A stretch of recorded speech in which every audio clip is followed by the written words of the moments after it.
Hi friends, it's Miranda, and to start circle, I thought we'd do a little different circle song. Are you ready? The more we get together, together, together, the more we get together, the happier we'll be. Because my friends are your friends and your friends are my friends. The more we get together, the happier we'll be. Today for circle, I thought we'd read Haunted House, Haunted Mouse.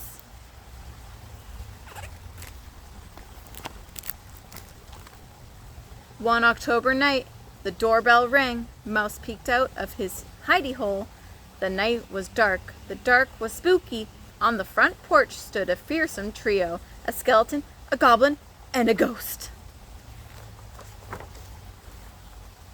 But Mouse wasn't scared. His whiskers twitched as he watched. "Trick or treat," said the skeleton. "Trick or treat," said the goblin. "Trick or treat," said the little bitty ghost. And she tripped over her sheet. The three held out their sacks. Dad plopped one piece of candy in each bag. "Thank you," called the kids. The ghost dropped her sack, and goodies spilled out. Mouse's mouth watered. Yum! He wanted trick-or-treat too. While everyone helped the ghost, Mouse scrambled into the trick-or-treat sack. Candy, more candy than Mouse had ever seen. Sour balls, gumdrops, lemon drops, and chocolate bars. Mouse closed his eyes and inhaled deeply. His whiskers wiggled. He simply didn't know where to begin.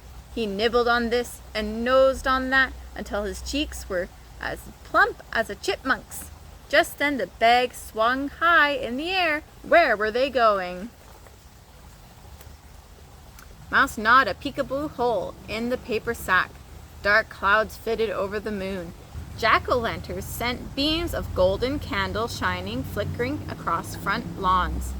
Flocks of trick-or-treaters scurried from door to door. Mouse didn't see the candy leaking out, piece by piece, through the peekaboo hole. The sack swayed like a pirate ship in a gale. Mouse's tummy rolled. His head spun. Poor seasick Mouse. The next time the ghost dropped her sack, Mouse wiggled out. Just then it started to rain, first a drizzle and then a full-out gully washer. The trick-or-treaters dashed for home, holding their coats over their heads. Boom went the thunder. Flash went the lightning.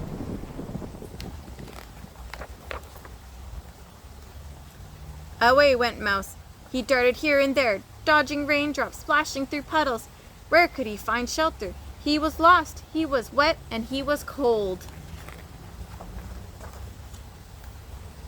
An abandoned house stood by itself down at the end of the street. The door was barely open, just wide enough for Mouse. Lickety-split, he scampered inside. He didn't notice the sign on the front, "Keep out." The door slammed shut behind him. Was that the wind? Or was the house haunted? Mouse tiptoed down the hall to see what he could see. Cobwebs draped over his ears. The house was old. The house was empty, a spooky house filled with creaks and groans and things that went bump in the night. He heard bones rattle, a skeleton dancing. He saw eyes glimmer, a goblin prancing. A pale shape floated past, a ghost haunting. Mouse shook, Mouse shivered, Mouse shuddered. He backed up step by careful step until he was against the wall, trapped. But Mouse was not afraid. "Boo!" he cried, as bold as a badger. "I'm not afraid of you." Outside the house, the wind blew away the clouds. Moonlight shone in the house, revealing bamboo wind chimes jingling. No skeleton. A green frog croaking. No goblin. Torn curtains fluttering. No ghost. The storm was over. Mouse jumped out the window. He was ready to go home to his safe, dry hidey hole, but how could he find his way back? All at once he saw a cherry lemon drop shining in the moonlight. He picked it up. Further down the sidewalk, he spied a sugar ball, and under the street lamp, he spotted a scattered row of candy corn. Piece by piece, he followed the candy trail all the way home. There in his hidey hole, he had a Halloween party of his very own. Good night, spooky night. Happy trick or treat.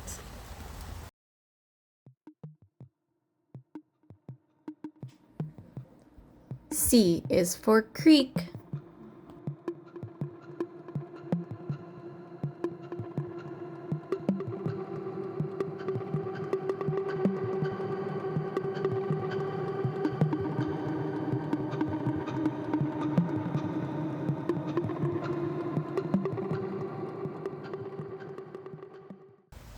Thanks for joining Circle today, friends. See you next time.